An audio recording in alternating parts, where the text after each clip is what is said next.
Hello, everyone. Welcome to another edition of Odyssey House Journals. I'm Randall Carlisle, along with my co-host, Rachel Santizo. I am blown away, Rachel. 2 weeks ago, we had Sherry Moreno on, and the podcast reached thousands of people.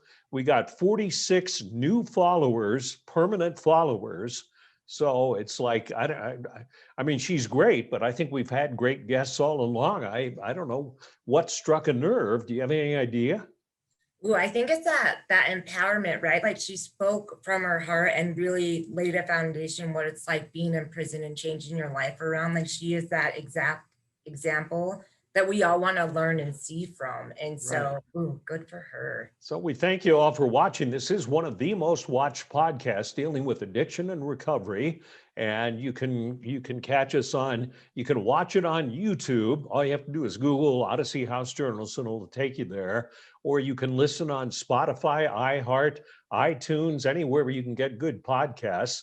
And we urge you to subscribe if you want, and then they'll let you know every week that we are here and we are out with a new one. So, and I always ask you, Rachel, it's great because it's the only time I feel like I can be a dirty old man and say, Rachel, what are you wearing today? Well, Randall, thank you. My shirt today says no more. And what it is it stands for sexual assault, rape, like educating and using your voice and speaking out. So to me, this shirt really represents us standing and using our voice for things that need to be heard. And especially when it comes to sexual assault and rape, like it's very prevalent and it causes a lot of trauma in life. And so the more we speak up, the more that we can heal together. And the important aspect of that is if somebody says that happened to him or her, Right. is to believe that person and not try to shame someone saying, well, were you wearing a short skirt that day or something like that?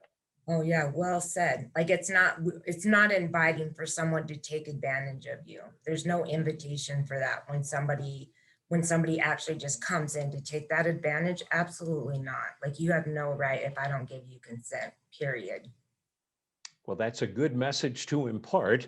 And we shouldn't have talked about how well Sherry Moreno's podcast did because it puts pressure on our guests this week. Hopefully, this podcast will do just as well. But I think this person can handle the pressure. Who do we have? He absolutely can. So I'm super honored. Micah Niles is who we have today. And I've known Micah actually for years and I've seen him progress and he has similar situations to Sherry. And so bringing this stuff out, I'm so excited for him to be on here and he's definitely going to step up to the plate for sure. So, Micah, why don't you join our podcast here? Hit that audio. There you go. Hi, Micah. Hi, Hi. Micah. I've got to start out by asking you, what does the sign behind you, acceptance, mean? Uh, acceptance is this. This was actually in my office when I got here, and it just made sense for me. For a guy like me, acceptance is the key to all things. I absolutely had to accept and surrender to to my circumstances, to the life that I had lived. And so it just made sense. It just made sense. And that's one of the hardest things. Rachel and I are both in recovery as well. My issue was that I was a functional alcoholic for a long, long time, and after I went through treatment and started going to AA meetings, one of the hardest things for me was to say, I'm an alcoholic. I mean, it was like, at an AA meeting where you say, hi, I'm Randall and and it was really difficult. Yeah. Yeah. I mean, I think that, ego begins to kick in and, it's really tough to let that piece go, and invite other people and for me a higher power into my life and allow that to work for me.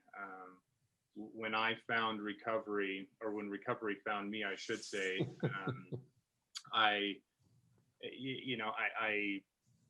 I was the guy who thought that I was in control of my destiny. I thought that I was the guy that, could handle things. And I had told myself many, many, many times that I was just going to stop, and I remember when I was younger, it always was, I've got time, right? Like, I'm having fun. I've still got plenty of time. I'm young.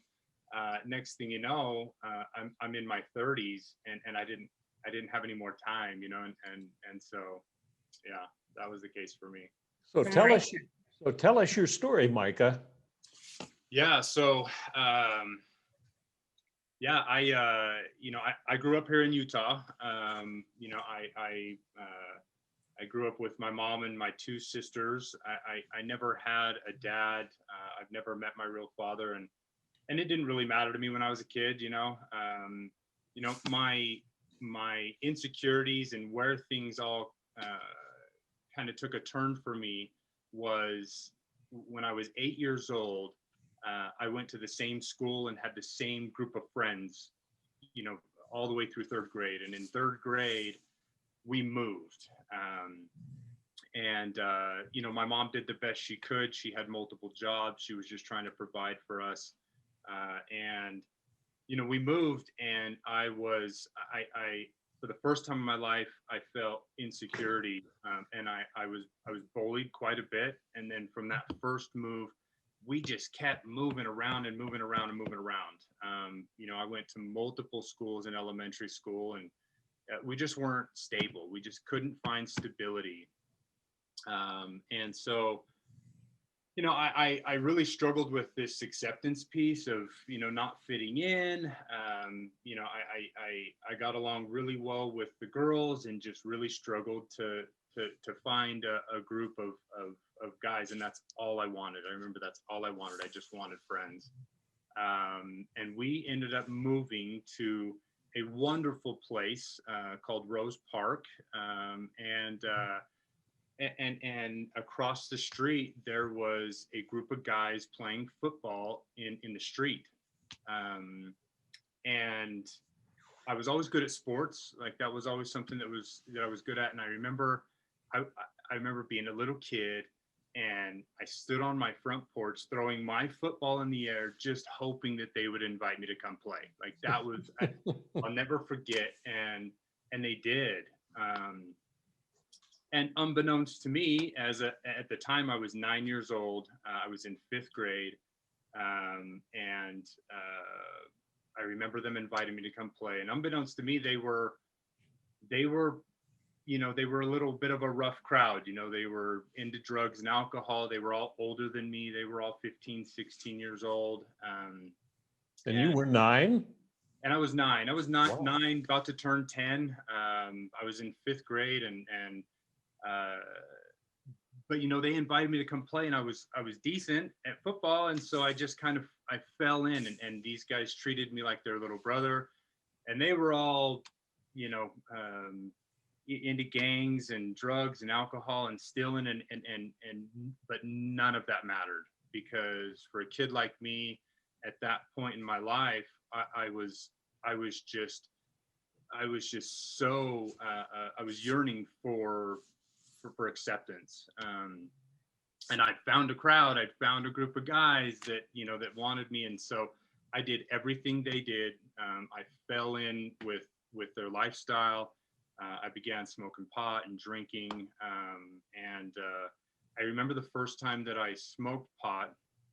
I was 10 years old, and I remember feeling freer than I'd ever felt before. Like, nothing mattered. And from that point on, at that young of an age, from that point on, I had found an escape. I'd found the ultimate freedom from the chaos between my ears. I had found the ultimate freedom. And from that point on, I did everything different than other people. I was the kid who couldn't get enough. I always had to be high. I was always, I don't know how graphic you guys want me to get, but I was, always the guy who's scraping the pipe, and, I just did it different than everybody else. and looking back on that, and I come from a long lineage of alcoholics and addicts. And so, whether that was genetics or not, the reality for me was I was just different. I did things differently. I did things to the absolute extreme. And so that ultimately led into a life of crime, a life of harder drugs. The progression was very quick for me. And unfortunately, at the age of 15, I caught my first felony. I stole some checks out of a car, cashed it with my school ID, my junior high school ID, and it was all in an effort to buy drugs. And I ended up going to juvenile detention center, and that started my career in the judicial system. I went to multiple different programs as a teenager. Was if I was home, I was on ankle monitor. You name it, I've pretty much been there as far as youth corrections and the juvenile system goes.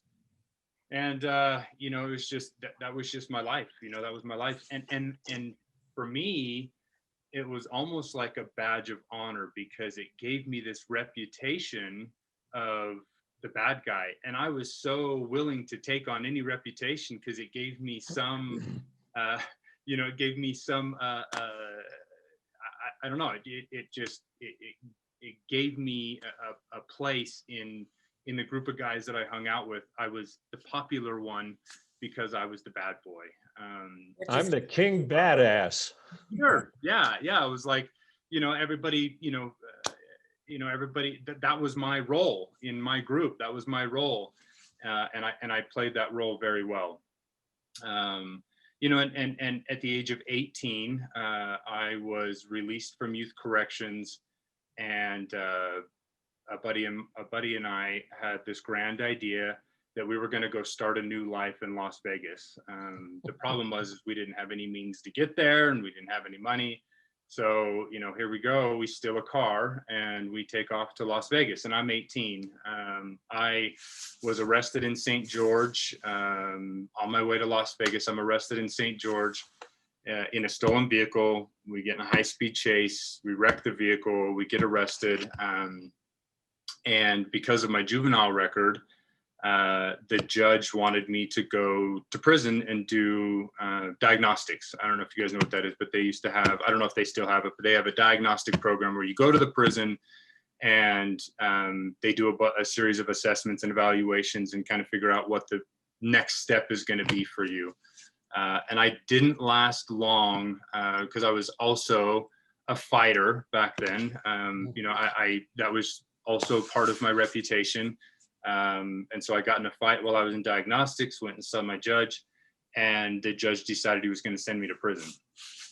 So at 18, right after being released from youth corrections, I ended up getting sent to the penitentiary. And this was in 2001. And fast forward a couple of years, I get out, I violate, go back, I get out, I steal another car, go back to prison. I get out, I get arrested with a pistol, and I get federally indicted, and I go back to the feds. So my career was, I've been to prison for 4 different times, and I got out of federal prison on March 22nd of 2010. And luckily I've been out since, right? Things are good, but Randall, that was not the end of my, of my drug career by any means. I was the guy who on federal parole, I was able to make it by and make it through my federal probation because I was smoking spice and I was drinking every night. So I turned into a full-blown alcoholic and a spice junkie. Because again, it was, everything to the extreme, and anything I can do to get out of here, I was willing to do. And so the best thing and the worst thing that happened in 2013, I was released from federal probation, and I immediately went right back to methamphetamines. Methamphetamines was always the ultimate escape for me. I was an IV user, and just an absolute street urchin, and for a few years from there, it was just, living out of hotel rooms, homeless. I lived in Las Vegas for a while, on the streets of Las Vegas, and just as miserable as you can possibly get,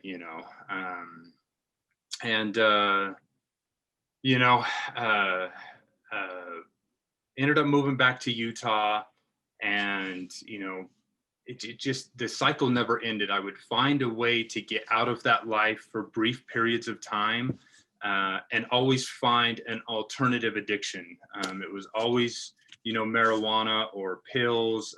Alcohol was always a constant as well.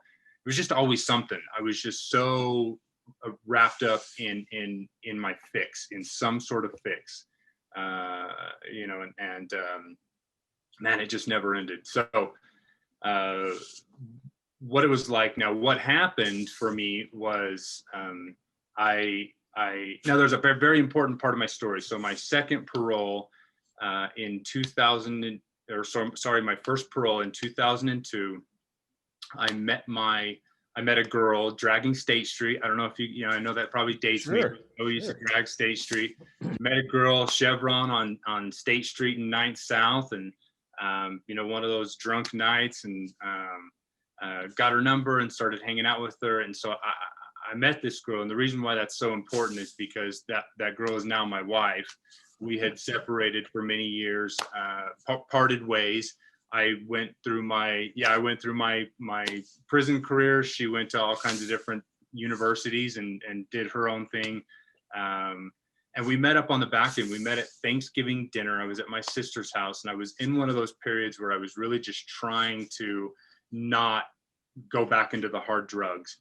I was always of the impression that if I was just drinking and smoking weed, that I was doing good. Like, that's when I thought I was doing well in life. If I wasn't putting a needle in my arm, I was okay. And hindsight looking back, that just wasn't the case. But anyway, so we meet at Thanksgiving dinner. She stayed friends with my family for all these years. We kind of, sparks kind of flew a little bit, and I somehow tricked her into letting me back into her life, and was living with her, and she watched me leave for weeks at a time, going out and just destroying my life, and in turn destroying hers. And so on one of these benders that I was on,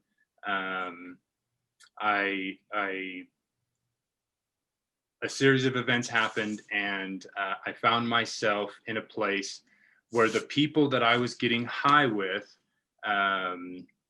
real classy folks, right? The people that I was getting high with told me that I couldn't be around anymore. They asked me to leave because I was just out there. I was just on a different planet. I get really weird.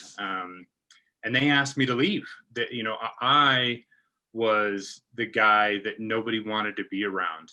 And and I remember taking a step back from this situation and thinking, I'm the worst of the worst. Like I'm the worst of the worst. Like, these people don't want me around. Like that's where I got. And I remember that was the first time in my egotistical life, that was the first time that I had considered committing suicide. It was the first time that I was, the thought process for me was, what am I even doing? There's no hope. Like, I can't figure this out. I've tried. There, nothing is going to work for me. And I just don't want to live anymore. I don't know how to live sober. That just doesn't make sense to me. Now I can't live in this world of getting high, right? Like, I'm just, I was just a lost cause. It in my sounds like mind. you went like right back to where you were when you were younger, trying to find yourself, right? Sure. Yeah. So it Yeah. kind of just brought that to fruition in your life today. Absolutely. So my plan was to kill myself. So I'm in a rental car. Ironically enough, that I had stolen from one of these people. When they asked me to leave, I took the keys to one of the rental car and I took off. And that was just the kind of guy I was, in survival mode. It was all about me, whatever I could get, however I needed to get it. Nobody was safe. And somehow, some way, and this is an absolute higher power God thing for me, because I ended up in the neighborhood of this girlfriend, right? I ended up in the neighborhood and I drove past her house, and I immediately had a moment of clarity, and I sobered up in that moment. And I ended up parking the car around the corner. I unpacked all of my weird luggage and tweaker stuff onto her porch. And Hi, honey. yeah, and I knock on the door and she's like, "Get out of here. I don't want anything to do with you. Get out of here." And I told her, I said, call the police, charge me with trespassing, because I don't want to leave here. Like, and I fell asleep on my luggage on the back deck. I just surrendered. I was just like, whatever's going to happen from here is going to happen from here, because I can't leave, because I knew that I was in a very dangerous place mentally. I woke up inside to this ex-girlfriend telling me, pack a bag. I was going to rehab. And I was all for it, like, what do I got to lose? Let's go. So ended up packing some stuff. Bless her heart. She helped me get into a place. And from there, I had a therapist there. And this man absolutely saved my life. He absolutely saved my life. I have no problem admitting today that I have a weird form of daddy issues, because I never had a father growing up. I always flocked towards males in my life that I admired, right? I always wanted to impress them. I always wanted to, there was just some just some driving force to have an adult, a man in my life. And he ended up being that man for me. And he told, the things that we went through, the way that he helped me just unpack my craziness onto his table and sort through it all, and prioritize things, and figure things out, and put it back in a way that it provided me an awareness of who I had become over all of the years of the chaos that I had created in my life. And when you live that kind of life, when you do that kinds of things, you guys know this, you adopt all of these ways of interacting with people, of ways of interacting with yourself, of reacting to situations and people and things. And for a guy like me who'd been in prison, I was a tough guy. I had this mantra of you can't mess with me. I was just in my mind, I was just a tough guy. And that helped me in my survival mode throughout all of my addiction, right? I mean, that it served its purpose in the life that I was living. But in the life that I live today, that there's no place for that. There's just no place for that. And so I really had to, the one thing that I really want to share in my therapy sessions is, he asked me one day, he asked me to visualize the man that I was. He said, I want you to close your eyes and I want you to look at the man you are. Right, wrong, different, good, bad, ugly. I just want you to see it. Don't judge it. Just see who you are today. And then he said, what I want you to do now is I want you to visualize the man that you want to be. And I want you to see this man that you want to be. He goes, and now our job, our challenge is to transfer who you are into who you want to be. And for some reason that was magic for me, because the man that I saw, and I was in an Armani suit, and I had a briefcase and whatever else, I mean, whatever it was. But I was trustworthy, and I was honest, and I had integrity, and I these characteristics that were so foreign to me, that were so out of reach for me, it was finally something that I could work towards. And through a series of failures and a series of being frustrated with myself because I would still cling on to or I would still react in certain ways. But what happened was I was so hyper aware of those characteristics, that I was able to catch myself, and slowly but surely I transformed. I don't know how to say it other than I began to make one right decision after another, and I strung together a bunch of right decisions, that and magic started to happen. I started becoming a different person. Micah, do you think it's because you were able to put your ego aside and have a male figure in your life, just be able to express everything that you are and everything you want to be, but he actually saw you and listened and helped guide you, like that thing that you've been searching for since you were younger? That is absolutely what it was. The first step was vulnerability and asking. Another thing that he told me, because I was in such shame about who I had become and all the things that I'd done. I mean, just this years and years and years of destruction. One thing that he said is, Micah, your best efforts at life, your absolute best efforts, given it your all, got you exactly where you are today. Your best efforts, your best version of you got you exactly where you are today. He's like, and if that's not where you want to be, then it might be a good idea to invite some people into your life that can help you get there. He goes, and I can be that, I can be one of those people for you. He goes, but I need you to invite me in. That's not going to work unless you invite me into your life.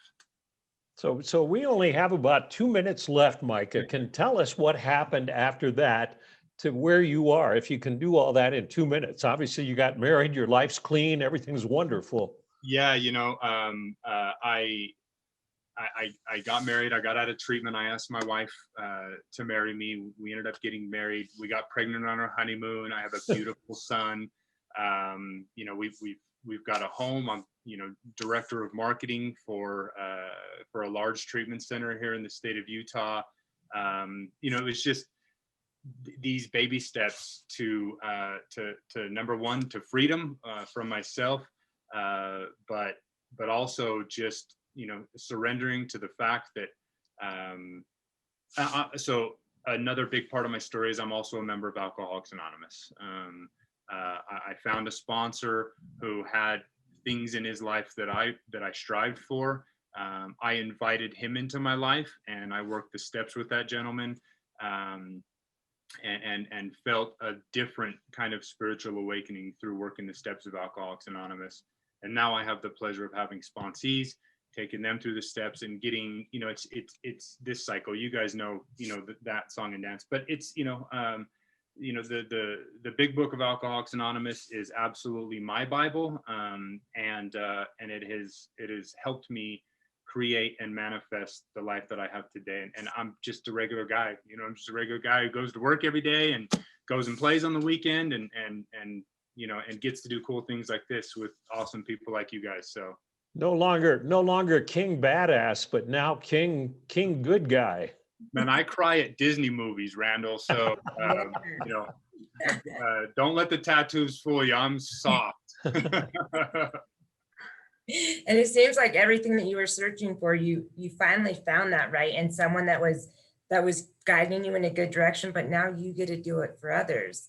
And an important person is your son.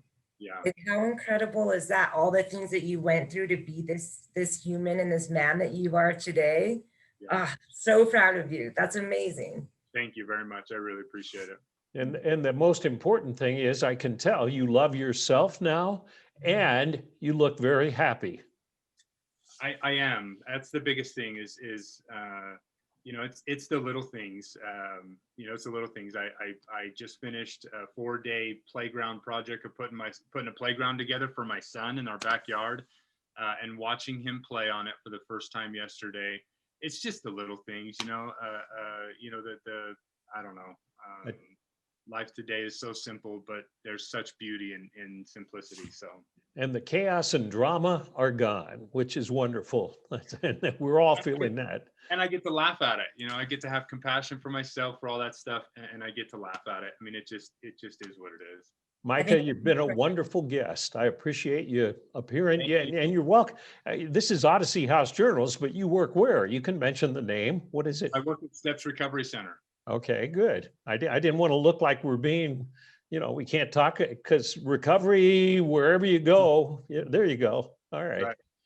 Thank you very much for being a great guest. And hopefully you'll get as many hits as Sherry Moreno got. Hey, one could hope. You know, hopefully we reach people. Yeah, that's all it is. Right. Micah, thank you for being vulnerable, and you became the man that you were always searching for, and now you're living that example. So thank you for being on here today. Thank you very much. I really appreciate the opportunity. Thanks, Micah. And thank you for watching Odyssey House Journals.